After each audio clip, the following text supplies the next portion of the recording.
மாதா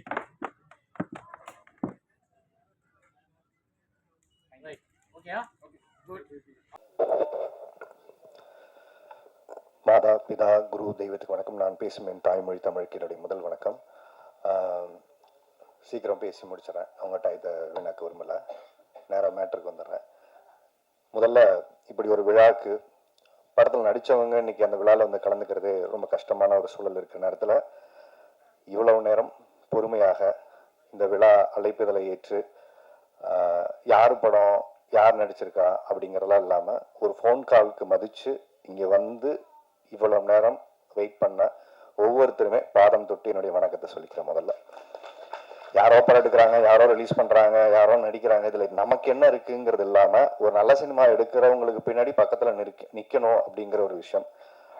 Dhananjayan sir கூட அவருக்கு வேலை இருக்குது, கிளம்புங்க சார் சொன்னாங்க. இல்லை சார், நீங்கள் தனியாக இருப்பீங்க, ஏன்னா எப்பவுமே இந்த கல்யாணத்தப்ப கூட ஒரு மாப்பிள்ளை தோழன் இருப்பாங்க. இதில் 1000 பிரச்சனை இருந்தாலும் அந்த கட்சிப்படுத்தி கொடுத்துட்டு மனசு ஆறுதல் படுத்திட்டு, ஏய் நான் இருக்கேன்டா, அமைதியாரு, கல்யாணம்லாம் அப்படிதான் பதட்டமா இருக்கும், சரியா போயிடும் அப்படிங்கிற மாதிரி இந்த ரிலீஸுக்கான ஒரு பதட்டமும் சூழல் இருக்கும்போது ஒரு ஆறுதலாக இல்லைல்ல ஜெரன் சார் எல்லாரும் போனாங்க, நான் இருக்கேன், நீங்கள் பேசுகிற வரைக்கும் நான் இருக்கேன்னு சொன்னேன். உங்களுக்கு என்னுடைய பெரிய நன்றி சொல்லிக்கிறேன் சார்.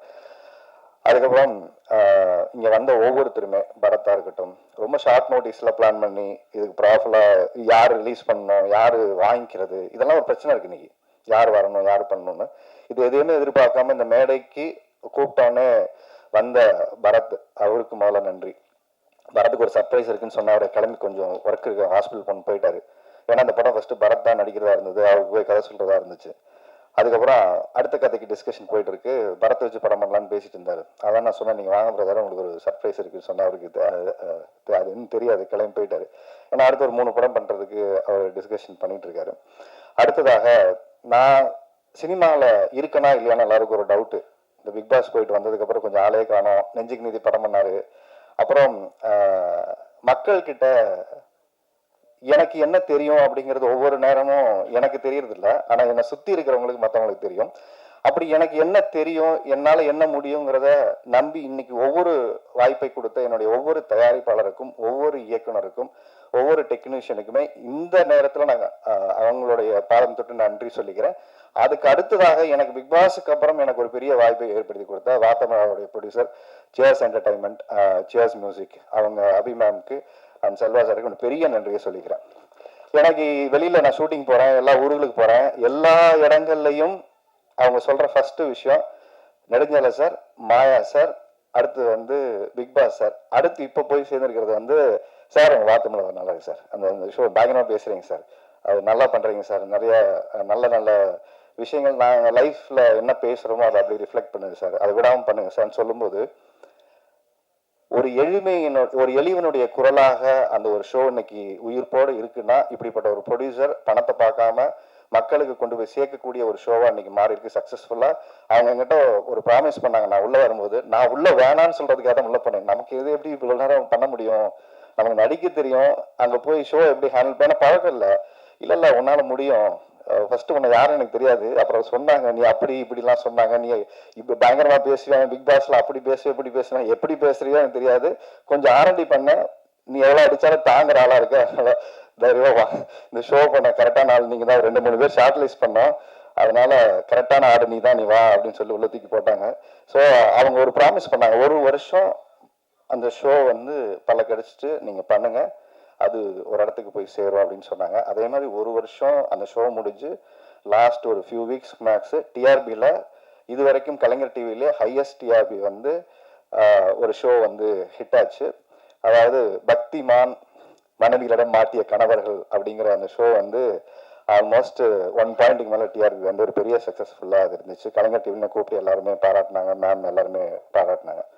இது ஏன் சொல்கிறேன்னா, இதுக்கப்புறம் ஷோ பண்றாரு, டிவிக்கு போயிட்டாரு, படங்களும் பண்றாரா ஒண்ணுமே தெரியல, ஆனா ஆள் மட்டும் ஷூட்டிங் போயிட்டே இருக்காரு அப்படின்னு சொல்லிட்டு. ஏன்னா நிறைய இந்த இடைப்பட்ட காலத்துல மற்றவங்க ஆடியோ லான்ச்சுக்கு வர்றது அதிகமாயிடுச்சு. நான் ஏன் ஆடியோ லான்ச்சுக்கு நானே வர்றது கொஞ்ச நாளுக்கு அப்புறம், சில வருஷங்களுக்கு அப்புறம் இப்பதான் வரேன். அப்படிப்பட்ட ஒரு வாய்ப்பு ஏற்படுத்தி கொடுத்த என்னுடைய தயாரிப்பாளருக்கு நான் நன்றி சொல்லணும்.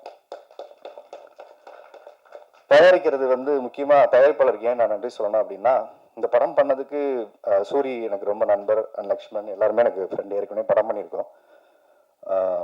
இது ரொம்ப கொஞ்சம் எனக்கு கோவம் இருக்குது, எனக்கு எமோஷன்ஸ் இருக்குது. இப்போ இதெல்லாம் நான் இங்கே எதுவுமே உங்கள்கிட்ட காட்ட விரும்பலை.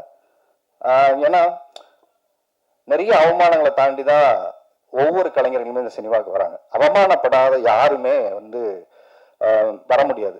இது எனக்கும் இந்த அது ஒரு தடவை இல்லை, 2 தடவை இல்லை, பலாயிரம் தடவை அந்த விஷயம் நடந்துகிட்டே இருக்கு, திருப்பூர் நடந்துகிட்டே இருக்கு, இன்னைக்கு நடந்துகிட்டே தான் இருக்கு. இது எனக்கு மட்டும் இல்லை, சினிமாவை நேசிக்கிற ஒவ்வொருத்தருக்குமே நடந்துட்டு இருக்கு. இது எனக்கு மட்டும் புதுசாலாம் இல்லை. அது சுந்தர் சாருக்கு நடக்குது, எனக்கு நடக்குது, மற்ற கலைஞர்களுக்கு எல்லாருக்குமே நடக்குது. இந்த படம் ஏன் இப்ப சார் கூட சொன்னார் 27 நீங்க போட்டீங்களா சார் அப்படின்னு சொன்னாரு. ஏன்னா சார் படம் பார்த்துட்டாரு, தனஞ்சயன் சார் பார்த்துட்டு ரொம்ப நல்லா வந்திருக்கு. ஒரே ஒரு விஷயம் தான் சொன்னாரு, சின்சியரான ஒரு அட்டெம்ப்ட் இந்த படத்துல தெரியுது. அது ஒரு இயக்குனரா, ஒரு தயாரிப்பாளரா, நடிகரா, டெக்னீஷியனா எல்லாரும் ஒரு சின்சியர் படம் எடுக்கணுங்கிற ஒரு முயற்சி எடுத்திருக்கீங்கன்னு ஒன்று இருக்குல்ல, அது போதும் சார். ஏன்னா 150 ரூபா கொடுத்து படம் பார்க்குறவனுக்கு எப்படிப்பட்ட படத்தை கொடுக்கணுங்கிறதா எல்லாரும் கனவோட படம் எடுக்கிறோம், நான் உள்பட எல்லாருமே. ஆனால் அதை சாட்டிஸ்ஃபை பண்ணுற இடத்துல தான் ஃபெயில் ஆகிட்டே இருக்கும். எக்ஸாம் எழுதிக்கிட்டே இருக்கும், ஆனால் ஃபெயில் ஆகிட்டே இருக்கும். ஏன்னா நம்ம கொஸ்டின் பேப்பர் தெரிஞ்சுக்கிட்டு தான் ஆன்சர் எழுதணும் நினைக்கிறோம், யாருக்கும் தெரியுது இல்லை. ஏன்னா அவர் நோக்கி வைக்கப்பட்ட ஒரு கேள்வி. புது ப்ரொடியூசர் ஃபர்ஸ்ட் டைம் ஒரு படம் ஆரம்பிச்சாரு, அந்த படம் பாதியில நின்று போச்சு. அதுக்கப்புறமும் சினிமா அந்த குடும்பம் நம்பி அவரை சினிமாவுக்கு இங்கே அனுப்பிச்சு வச்சிருக்கு. என்கிட்ட சோழியா வந்து சொன்னாரு, சார் உங்களுக்கு ஒரு 20-25 நாள் டேட் இருக்கும், நீங்க வர்றீங்க, நல்லபடியா நடிச்சு கொடுக்குறீங்க, கிளம்பிடுறீங்க. இவ்வளவுதான் சூர்யா சொன்னார் என்கிட்ட. வேற எதுவுமே நீங்க வந்து கதையை கேளுங்க, பிடிச்சதுன்னா சொல்லுங்க, வரீங்க, நடிக்கிறீங்க, கிளம்புறீங்க, இவ்வளவுதான் நான் சொன்னாரு. சூர்யாக்காக சொன்னேன். சூர்யா யார் பண்றாருன்னா லக்ஷ்மண் எல்லாமே டீமா பண்றாரு, புது ப்ரொடியூசர் நம்ம நம்பி வந்திருக்காரு பிரதர் அப்படின்னாரு. அதே மாதிரி நாங்க போனோம், நடிச்சோம், வந்தோம், போனோம், நடிச்சோம், வந்தோம். இப்படி 25 நாள் முடிஞ்சிச்சு. படம் முடிஞ்சது. எடுத்து அந்த படத்தை வந்து பார்த்தாரு, நாங்களும் பார்த்தோம். சின்ன சின்ன விஷயங்கள் பண்ணா நல்லா இருக்குன்னு ஒரு சஜஷன் சொன்னோம். அப்ப அவருக்கு சினிமா தெரியாது. அப்ப அவர் என்ன சொன்னாரு, இல்ல சார் நல்லாதான் இருக்கு, நம்ம பண்ணிடலான்னாரு. அவருக்கு எல்லாருக்கும் ஒரு குழப்பம் இருந்துச்சு, எப்படி அவரை கன்வின்ஸ் பண்றதுன்னு தெரியல. ஆல்ரெடி காசு செலவு பண்ணிட்டாரு, கொண்டு வந்த காசுலாம் கரைஞ்சு போச்சு. ஏன்னா படமாச்சு திருப்பி எடுக்கணும், இவங்க எல்லாம் சரியான ஆட்களா இல்ல நம்ம காசை கரைக்கிறதுக்காக ஒரு ஐடியா பண்றாங்களா அப்படின்னு அவருக்கு ஒரு டவுட் இருந்துச்சு. அவருக்கு நான் எப்படி சொல்லி புரிய வைக்கிறேன்னு தெரியல. நேரா வீட்டுக்கு போனாரு, வீட்டுக்கு போய் படம் காமிச்சாரு. உண்மையாவே இன்னைக்கு நீங்க பார்த்த பாட்டு, நீங்க பார்த்த விஷுவல்ஸ் எல்லாமே ஏற்கனவே எடுத்திருந்தோம் தான். அதுல கொஞ்சம் நேர்த்தியா இன்னைக்கு எக்ஸ்ட்ரானரியா அந்த படம் பார்த்துட்டு நல்லா இருக்கு அப்படிங்கிற ஒரு இடத்துக்கு இந்த படம் நகர்ந்துருக்குன்னா, இந்த படத்துக்கு முதல் பார்வையாளராக இருந்தது அவங்களுடைய 2 பொண்ணுங்க, அவங்க மனைவி. நீங்க அவங்களுக்கு தான் நன்றி சொல்லணும். இந்த படம் சிறந்த படமாக இன்னைக்கு வந்திருக்கிறதுக்கு மிக முக்கியமான காரணம், பாடம் எடுத்துட்டீங்க, இவ்வளவு காசை போட்டு ஒரு நல்ல படமா எடுக்க வேண்டியதானே, அது எல்லாமே பாத்துக்கலாம் போங்க அப்படின்னு அந்த பிள்ளைங்க சொன்ன அந்த தைரியம், தன்னம்பிக்கை தான் வந்துட்டு அப்படி இப்படி சுறுசுறுப்பா இருந்தாரு. சார் அது என்னமோ சொன்னீங்களே சார், வாங்க சார் அதெல்லாம் கொஞ்சம் என்னமோ பேசலாம், டிஸ்கஸ் பண்ணிக்கலாம், இல்லைன்னா அவர் அடுத்த வாரமே ரிலீஸ் பண்ணிடலான்ட்டாரு. நான் அடுத்த படத்துக்கு போறேன் சார், இதுல விட்டதெல்லாம் நான் அதுல பிடிச்சிக்கிறேன்னாரு. சார் விட்டதை பிடிக்கிறேன் சினிமாவில அதை பின்னாடி துரத்திக்கிட்டே இருக்கிறவங்க தான் இங்க அதிகம். அதனால ஒரு படம் எடுக்கும்போது சரியா எடுத்து அந்த பேனர் எல்லாத்தையும் முடிவு பண்ணிட்டோம்னா சரியா போயிடும் சொன்னா, அன்னைக்கு அவங்க வீட்டுல சொன்ன விஷயத்த எல்லாருமே உட்கார்ந்து கவனிச்சு ஒரு டீமா பண்ணி, நாங்க போடாத சண்டை இல்லை, உண்மையாக சொல்றேன். சண்டைன்னா ஒரு நல்ல ஹெல்த்தியான டிஸ்கஷன். அவர் ரொம்ப இன்னசென்ட். இவர் எவ்வளவு இன்னசென்ட்னு கேட்டீங்கன்னா, உள்ளுக்குள்ள ரத்த கொதிப்ப பாட்டு கேட்டிருப்பீங்கல்ல, அப்படி இருப்பார் உள்ளுக்குள்ள. இவர் என்ன சார் நடக்குது, இல்ல சார் பாவம் அவர் ஏதோ கொஞ்சம் பேசிட்டு இருக்காரு, யார்கிட்டயோ போன்ல பேசிட்டு கொஞ்சம் ரிலாக்ஸ்டா இருக்காரு. அவர் ரத்த கொதிப்பா இவர் இவ்வளவுதான் டீல் பண்ணாரு. ஏன்னா அவங்க 2 பேருக்கு லவ் பண்ற மாதிரி தான். அவரு அங்க டென்ஷன் ஆவாரு, பேசுவாரு, இவர்கிட்ட எந்த விதமான கூலா இருப்பாரு, தண்ணி மாதிரி, அது எது ஊத்துறாலும் அணைஞ்சிடும். அதனால சுந்தர் சார் வேலை செய்யறது ரொம்ப ஈஸி, ரொம்ப ரொம்ப ஸ்வீட். ஆக்சுவலா அவர் கோவப்பட்டு நீங்க பார்க்கவே முடியாது. அதிகபட்ச கோவம் தான், விடுங்க சார், இதுதான் அதிகபட்ச கோவம். அதை மீறி அவர் எதுக்குமே ரியாக்ட் பண்ண மாட்டாரு. அப்படிப்பட்ட ஒரு மனிதர் ஒரு படம் பண்ணி இன்னைக்கு இவ்வளவு பேருக்கு ஒரு வாய்ப்பை ஏற்படுத்தி கொடுத்த இன்னும் விஷயத்தை தாண்டி இன்னொரு விஷயம் சொல்றேன் சார். ஒவ்வொரு நாளும் கிளீன் செட்டில்மெண்ட் ஆன் டேட், அன்னைக்கே எனக்கு உள்பட எல்லாருக்கும் சம்பள பாக்கி இல்லாம கொடுத்த ஃபர்ஸ்ட் திருப்பூர்ல இருந்து வந்த ஒரு ப்ரொடியூசர். அவருக்கு கடன் வாங்குறாரு சார், என் ஆபீஸ்ல யாரும் வந்து நிக்க கூடாது சார், நான் கடன்காரன்னு சொல்லக்கூடாது சார், என்னை யாரும் வந்து தப்பா பேசக்கூடாது சார், ஆன் டேட்டுக்கு செட்டில் பண்ணாரு. ஏன்னா சூர்யா சொல்லும் போது ஒரு விஷயம் சொன்னாரு, ஒரு புது ப்ரொடியூசர் படம் பண்ணும்போது நம்ம எப்போ டெக்னீஷியன் சப்போர்ட் பண்ணுவாங்க சார், அன்னைக்கு அவங்களுக்கு பேமெண்ட் கொடுத்துடலாம் சார், 10 நாள் வச்சுக்கிட்டு பண்ணோம்னா அவங்களும் கொடுப்பாங்களோ இல்லையோ நம்பிக்கை இருக்கும். ஏன்னா பெரிய பேனர் மேல நம்பிக்கை இருக்கும். 10 நாள் கழிச்சு பேமெண்ட் போடுவாங்க, 20 நாள் கழிச்சு பேமெண்ட் போடுவாங்க. ஆனா மனோ கிரியேஷன்ஸ் நம்பி இன்னைக்கு எல்லா டெக்னீஷியனுக்கும் வந்து வேலை செய்வோம் சார். நான் உள்பட சம்பளம் கொடுக்கலன்னா கூட வந்து வேலை செய்வோம். ஏன்னா அடுத்தவங்க காசு நம்ம காசு மாதிரி நினைச்சு வேலை செய்யக்கூடிய ஒரு ப்ரொடியூசர். அவங்க காசு நமக்கு எதுக்கு சார், கொடுத்துருவோம் சார், அப்புறமா பேசுவோம் சார். ஆனா சில நேரங்களில் கராரா பேசுவாரு. கண்டிஷன் அப்படிதான். வீட்டுல பொண்டாட்டி எப்படியோ அப்படிதான் அவரு எங்க கிட்ட பொண்டாட்டிமா நடந்துப்பாரு. சில நேரம் கொஞ்சம் கோவமா பேசுவாரு, அப்புறம் லவ் பண்ணுவாரு, அப்படி சாப்பாடை போட்டு அள்ளி திணிச்சிருவாரு. நம்மளால ஒண்ணும் முடியாது. அதனால ஒரு அன்பான ராட்சசன்னு சொல்லலாம், ராட்சசின்னு சொல்ல முடியாது அவர் ஆண். அதனால ஒரு அன்பான ராட்சசன் அவரு. சினிமாவுக்கு இப்படிப்பட்ட ப்ரொடியூசர் கிடைச்சதுல ரொம்ப சந்தோஷம். ரொம்ப அடமெண்டா நானு, டைரக்டர் லக்ஷ்மண், நாங்க நிறைய டார்ச்சர் பண்ணியிருக்கோம் அவரை. ஒரே விஷயம் தான் சொன்னேன், இன்ன வரைக்கும் நான் சொல்லிட்டு இருக்க ஒரே விஷயம், ஏன் அவரோட நான் நிக்கிறேன் இந்த ஆடியோ லான்ச் இல்ல ரிலீஸ்க்கு அப்புறம் எப்பனாலும் அவரோட நண்பரை நான் சம்பாதிச்சிருக்க விஷயம் என்னன்னா, சினிமாவுக்கு ஒரு நல்ல ப்ரொடியூசர் வந்தாரு, அவரை சரியா வழி நடத்தணும், சரியா அந்த ஒரு நல்ல படம் பண்ணுச்சுங்கிற சந்தோஷத்தோட ஒரு மனுஷன் வெளில போகணும். தப்பா ஒரு படம் பண்ணா, தப்பா கைட் பண்ணா, காசை வந்து தப்பா மிஸ்யூஸ் பண்ணோன்னு இல்லாம இந்த குழுவை பொறுத்த வரைக்கும் எல்லாமே ஒரு சரியான முயற்சியா எடுத்து தரன் வந்து எல்லாமே கூடுதல் செலவு இருந்தாலும் இந்த படத்துக்கு பரவாயில்ல சார்.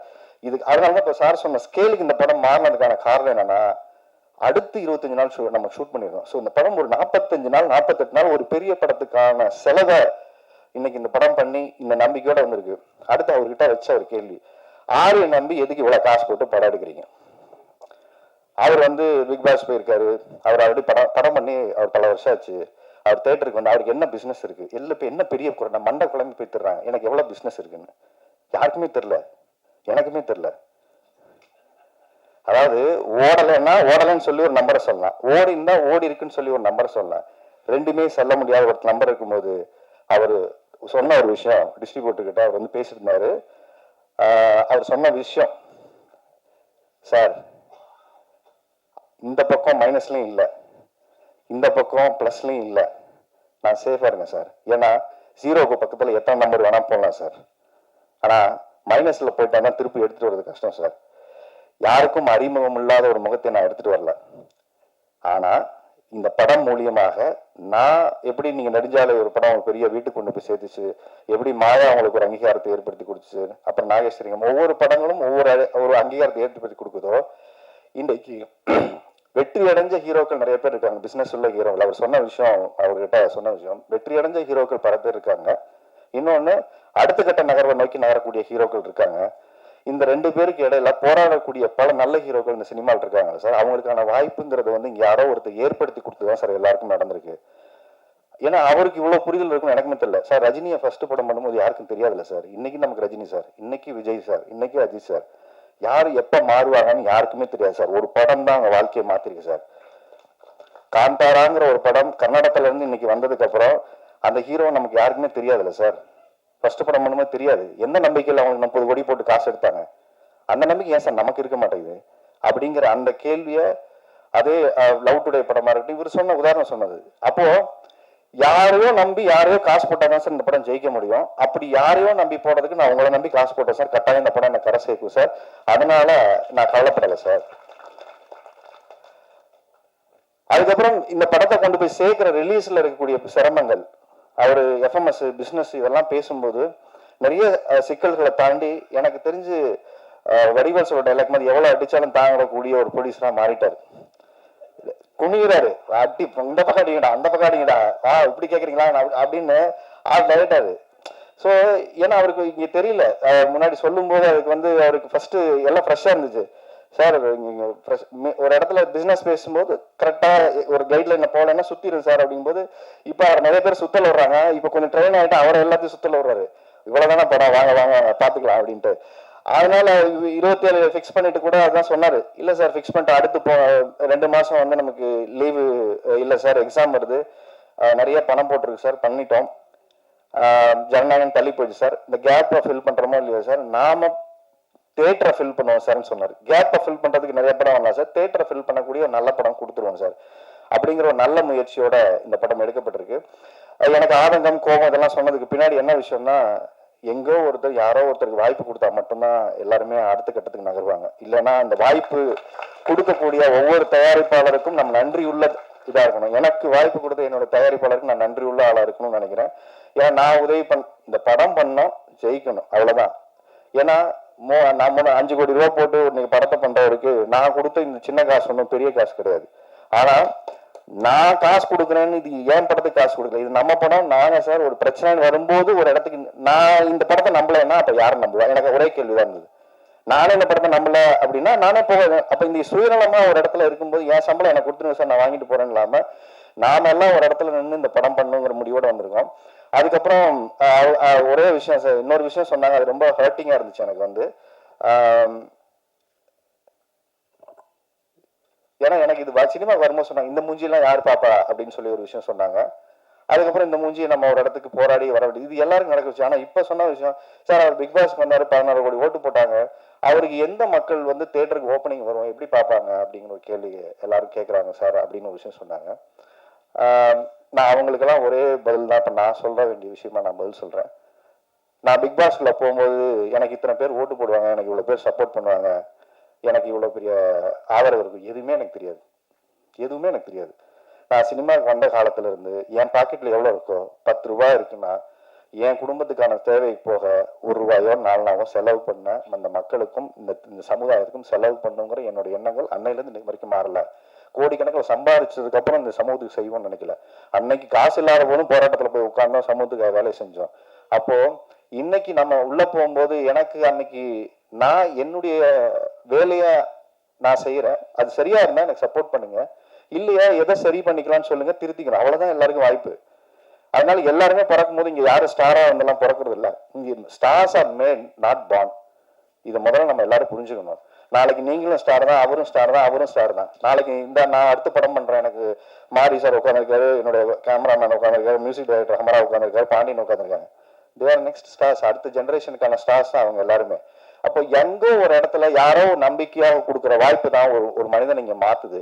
அப்போ அவங்க எல்லாருக்கும் இந்த படமாக மொழியுமாக நான் சொல்லுகிற ஒரே வாய்ப்பு, என்னை நோக்கி எரிந்த கற்களை எல்லாம் ஒரு பூக்கற்களாக தான் நான் பாக்குறேன். ஏன்னா நான் ஒரு நல்ல படம் கொடுக்கணுங்கிற பொறுப்புணர்ச்சி அதை கொடுக்குதே தவிர இந்த கோபமே கிடையாது. நல்ல படம் கொடுத்து எடுத்துட்டு வரேன், வாங்க போராடுவோம், மக்களை நோக்கி ஒரு படத்தை கொடுக்கறதுக்கான என்ன முயற்சியோ அதை பண்ணிருக்கோம். அதுல ஏதாவது குறை இருந்தா சொல்லுங்க, அடுத்த படம் திருத்திக்கிறோம், இவ்வளவுதான். இந்த படத்தோட முயற்சியும் அப்படின்னா ஒரு நல்ல படமா எடுத்தாச்சு, எங்க அறிவுக்கு உட்பட்ட ஒரு நல்ல படத்தை எடுத்திருக்கோம், ஒரு தரமான ஒரு படத்தை எடுத்திருக்கோம். மியூசிக் டைரக்டர் அவரோட உழைப்பை போட்டிருக்காரு, டைரக்டர் போட்டிருக்காரு, கேமராமேன் போட்டிருக்காரு, ஃபைட் மாஸ்டர் போட்டிருக்காரு. இந்த படத்துல என்னைக்கும் நான் செத்துருப்பேன். அது ஆக்சுவலா ஒரு day and night 38 hours shoot பண்ணோம். காலையில் 6 மணிக்கு மறுநாள் ஆரம்பிச்சு அப்படியே ஃபுல்லாக ஷூட் பண்ணி அப்படியே காலையில் 7-8 மணிக்கு போய் எனக்கு மொட்டை மாடியில் அந்த மாடியில் வந்து ஒரு ஷாட் இருக்கும், மேலே ஏறி எனக்கு அதான் ஃபுல் நேரம் தூக்கம் இல்லை, மேலே போய் நின்றுருக்கேன். போதுன்னு சொன்னாங்க, இவங்க வேணாம் சார் வாங்க சார் போதுன்னாங்க. ஒரு டிரான் ஷாட் மேலே இருந்து எடுக்கணும்னு சொல்லிட்டு மேலே போய் உட்காந்துக்கிட்டு அந்த இடத்துலயே ட்ரெஸ் மாற்றிட்டு மேலே 7 மணிக்கு நல்லா பார்த்துங்க, அங்கேயே படுத்துக்கிட்டு அங்கேயே மேலே போங்க சார், கீழே போனால் லைட் ஆகிடும், ஏன்னா அடுத்து கால் ஷீட் வந்துன்னு சொல்லிட்டு அங்க மாத்திட்டு அந்த உச்சியில போய் நிக்கிற ஒரு ஷாட்டு அந்த மேல அந்த இதுல எனக்கு ஏசி லெக்மெண்ட் ஆராய்ச்சி. மேல நின்றுட்டு இருக்கேன், காத்து அடிக்கிறது, ஒரு செகண்ட் அசைஞ்சிட்டேன், அங்க இருந்து அன்னைக்கே கீழே விழுந்துருப்பேன். அன்னைக்குதான் ரியலைஸ் பண்ணேன், சினிமா பேஷனா லவ் பண்ணா ஆனா இவ்வளவு வெறித்தனமா பண்ணக்கூடாது, நம்ம நம்பி குடும்பம் இருக்குன்னு ஒரு பயத்தை கிரியேட் பண்ண இடம் எனக்கு அந்த இடம். இல்ல அது ஒரு ஷாட் எடுத்துடலாம் சார், வாங்க சார், ஏன்னா ஒரு ஃபீல் பண்ணிட்டாரு, மேல போகலாம் சார், லேட் ஆச்சு நாளைக்கு எடுத்துக்கலாம். நாங்க ஏன் இதை சொல்றேன்னா, சினிமாவை பேஷனோட வேலை செய்யக்கூடிய எத்தனையோ பேர் இங்க இருக்காங்க, அவங்களுக்கான வாய்ப்பை ஒரு இடத்த கொடுக்கக்கூடிய இயக்குனரும் அதுக்கான ப்ரொடியூசரும் கிடைக்கும் போது சரியா பயன்படுத்திக்கிற ஒரு வாய்ப்பாக தான் நான் பாக்குறேன். இப்போ நான் அந்த கோபம் ஆதங்கள்லாம் சொன்ன விஷயத்துக்கு நான் பதில் சொல்றேன் என்னன்னா, சார் எனக்கு ஓட்டு போடும்போது இவ்வளவு பேர் 16 கோடி பேர் ஓட்டு போட்டாங்க சார், யார் ஓட்டு போடுவாங்கன்னு எனக்கு தெரியாது சார், யார் வந்து எனக்கு ஜெயிக்க வைப்பாங்க தெரியாது, எனக்கு கப்ப குத்தி கொடுப்பாங்கன்னு எனக்கு வரல. இன்ன வரைக்கும் இந்த 9வது சீசன் போச்சு, இன்ன வரைக்கும் ஒவ்வொருத்தரும் வந்துகிட்டே இருக்காங்க. எல்லாருக்கும் என்னுடைய பாராட்டுகள், எல்லாருக்கும் வாழ்த்துக்கள். ஆனா ஒரு இடத்துல நான் என்னவா இருந்தேங்கிறதுக்கு தான் எனக்கு ஓட்டு போட்டாங்க. இந்த படம் என்னவா இருக்குன்னு பார்த்தா அதுக்கு நீங்க ஓட்டு போடுங்க, ஆனா முன்னாடியே ஜட்ஜ் பண்ணாதீங்க, இது நல்லா இருக்கு இது நல்லா இல்ல, இவன் ஏன் வரணும் அவன் ஏன் வரணும்னு ஏன் கேக்குறீங்க? யார் வேணா இந்த சினிமாவுக்கு வரட்டும். ஒரு பேரியரை ஒரு விஷயமா ஏன் அதை ஒரு இடத்துக்கு இவர் முன்னுக்கு வந்தா என்ன நடந்துற போகுது, அவரு அதுல என்னால என்ன நடந்துற போகுது? நான் ஒரே விஷயம் சொல்லுவேன், இருக்கிறவங்கிட்ட காசு வந்தா இருக்கிற இடத்துல போய் சேரும், இல்லாதவங்கிட்ட காசு வந்தா 100 பேருக்கு போய் சேரும். இது ரொம்ப முக்கியமான விஷயம். இந்த மாதிரி ஒரு ப்ரொடியூசர் நாளைக்கு ஜெயிச்சாருன்னா 100 படம் இல்லாதவங்களுக்கு படம் எடுப்பாரு, 100 பேருக்கு வேலை வாய்ப்பு கொடுப்பாரு. ரொம்ப முக்கியமான விஷயம். இந்த மாதிரி ஒரு ப்ரொடியூசர் ஜெயிச்சாங்கன்னா 100 பேருக்கு வேலை வாய்ப்பு கொடுப்பாரு. ஏன்னா தன்னம்பிக்கை சினிமா நல்ல சினிமா எடுத்தா ஓட வைப்பாங்க நம்பிக்கையை யாரு கொடுப்பா? தனஞ்சன் வந்து இன்னைக்கு உட்காரணும்னு அவசியமே இல்லை அவருக்கு நிறைய வேலை இருக்கு. அவர் அப்பவே போறேன்னு சொன்ன போயிருக்கலாம். ஆனா நான் பேசி முடிக்க இல்ல சார், அது நல்லா இருக்காது சார், நீங்க பேசி வரீங்க சார் அப்படின்னு சொல்ற விஷயம் இருக்குல்ல, இது போது சார். இந்த மாதிரி மனிதர்கள் இந்த சினிமால சம்பாதிச்சதே ஒரு பெரிய விஷயம் நினைக்கிறேன். அப்போ இப்ப பிக் பாஸ் போகும்போது எந்த எதிர்பார்ப்பும் இல்லாம நான் எப்படி உள்ள போனனோ, இப்போ எலெக்ஷன் டைம் எனக்கு ஓட்டு போட்ட வாக்காளர்கள் நம்பிதான் இந்த படம் எடுத்திருக்கிறேன். அவங்களை நம்பிதான் 27ஆம் தேதி வர்றோம். ஏன்னா சொன்ன வார்த்தை அது ஒண்ணு மாதிரி, சார் அவர் ஓட்டு போட்டவங்க எல்லாம் முடிச்சுட்டு வீட்டுக்கு போயிட்டாங்க, அவங்க ஒய்ஃப் ஸ்ரீலங்கா இருக்கலாம், அவங்க எல்லாம் அப்ப பார்த்தாங்க, இப்பெல்லாம் வந்து அந்த மூஞ்சியை பார்த்து யாரு தேட்டருக்கு வராங்கன்னு பார்க்கலான்னு ஒரு இடத்துல கேள்வியாகவும் கேட்டிருக்காங்க, சேலஞ்சும் பண்ணியிருக்காங்க. இந்த சேலஞ்சை நான் ஒரு இடத்துல என்ன சொல்றேன்னா, நான் நல்ல படம் எடுத்துட்டு வந்து கொடுக்குறேன், பாருங்க, நல்லா இல்லையா விமர்சனம் பண்ணுங்க, திருப்பிக்கிட்டு ஒரு படத்தை எடுத்துக்கிட்டு அவனை ஓட மாட்டேன். பயந்து எங்கேயும் இந்த சினிமாவட்ட நான் ஓட மாட்டேன். ஏன்னா 20 வருஷமா அந்த சினிமாவட்ட என்னைக்கே ஓடி இருக்கணும், நான் என்னைக்கே ஓடி இருக்கணும். நீங்க வைக்கக்கூடிய ஒவ்வொரு விமர்சனங்களையும் அது எது சரியா இருக்கோ எடுத்துக்கிட்டு திருப்ப வரேன். ஸ்ரீலங்கால இருக்கிறவங்க வந்து படம் பார்க்கறாங்களா, ஸ்ரீலங்கன் தமிழர்கள் வந்து படம் பார்க்கறாங்க, அவங்களெல்லாம் அவங்க பார்த்து ஓட வச்சிருவாங்களா, இல்ல இந்த மூஞ்சியெல்லாம் இங்க பார்ப்பாங்களாங்கிற விமர்சனம் வைக்கிறீங்கல்ல, படம் பாருங்க, எது நல்லா இருக்குன்னு சொல்லுங்க, நடிப்பு நல்லா சொல்லுங்க, திருத்திக்கிறோம், நல்லபடியா அடுத்த படம் எடுத்துட்டு வரோம். ஆனா யாரு வரணும் யாரு வரக்கூடாது, இவங்களுக்கெல்லாம் இப்படி ஒரு ஒரு படம் எடுத்துட்டு வரனால இவரெல்லாம் ஏன் ஜெயிக்க வைக்கணும், இந்த இடத்துக்கு நம்ம போகவே வேணாம். யார் வேணா இங்க ஜெயிக்கணும் சார், யார் வேணா இங்க வரட்டும் சார். ஒரு நல்ல படம் எடுத்துட்டு வந்தா அதை கொண்டாந்து சேர்க்கறதுக்கான முயற்சியா ஒரு தயாரிப்பாளர் காசு போட்டு படம் பண்ணும்போது அதுக்கு பாராட்டுற விஷயம் இல்லைன்னா கூட அதை நசுக்கிற வேலை இங்க இருக்கக்கூடாது. அதுதான் இங்க தனஞ்சயன் சொன்னாரு. அதனால இந்த படத்தோட கண்டென்ட் தான் பேசணும், நான் அதிகம் பேசக்கூடாதுன்னு நினைச்ச ஒரு விஷயம். குறிப்பாக அவருக்கு நன்றி சொல்றதுக்காக இந்த டைம் எடுத்துக்கிட்டேன். நான் சொல்லி இந்த படத்தை கொண்டு வந்து பிப்ரவரி 27ஆம் தேதி யாரு பொறுப்புல இந்த படத்தை கொடுக்குறேன்னா, நீங்க சொன்ன அதே மக்களுடைய பொறுப்பு கிட்டதான் இந்த படம் கொடுக்குறேன். ஏன்னா நான் ஒரு வருஷமா ஒரு பொறுப்புள்ள ஒரு ஷோ பண்ணிட்டு இருக்கேன். அதுக்கப்புறம் இவ்வளவு ரெஸ்பான்சிபிலிட்டி உள்ள ஒரு பொறுப்புள்ள ஒரு தகப்பனா, ஒரு பொறுப்புள்ள ஒரு நடிகனா, இந்த சமூகத்தின் மேல் அக்கறையுள்ள ஒரு மனிதனா, நீங்க வேணா என்ன வேணா நினைச்சுக்கோங்க, ஒரு நல்ல படம் எடுத்து வந்து கொடுக்கணுங்கிற முயற்சியோட வந்திருக்கோம். இது நல்லா இருக்கு அப்படின்னா பாராட்டுங்க, சரியா இல்லைன்னா சொல்லுங்க, திருத்திக்கணும். ஸோ பிப்ரவரி 27ஆம் தேதி இந்த படம் ரிலீஸ் ஆகுது. ஒரு நல்ல முயற்சியா, கூட்டு முயற்சியா இந்த படம் வருது, தேட்டருக்கு வருது. எல்லாரும் வந்து பார்த்து, தேட்டர்ல வந்து பார்த்து இந்த படத்தை சப்போர்ட் பண்ணுங்க. இதற்கு பின்னாடி எல்லாரும் சொல்ற ஒரே விஷயம் தான், கிளிஷேவான ஒரு டயலாக். இந்த குடும்பம் வாழும், அவர் வாழும், நான் வாழ்னேன், இதெல்லாம் கரெக்ட். ஒரே ஒரு விஷயம் தான், நேர்மையா உழைச்சா, நேர்மையா ஒரு படம் எடுத்துட்டு வந்தா, நீங்க தேட்டருக்கு வந்து நேர்மையா பார்த்து அதை சப்போர்ட் பண்ணுவீங்கிற நம்பிக்கை மட்டும்தான் ஒரு புது ப்ரொடியூசரை கொண்டு வரும், இன்னொரு புது கலைஞர்களை உருவாக்கும். நல்ல சினிமா தமிழ்ல வரல வரலன்னா நீங்க வந்து பார்த்து சப்போர்ட் பண்ணீங்கன்னா கட்டாயம் வரும். அப்படி ஒரு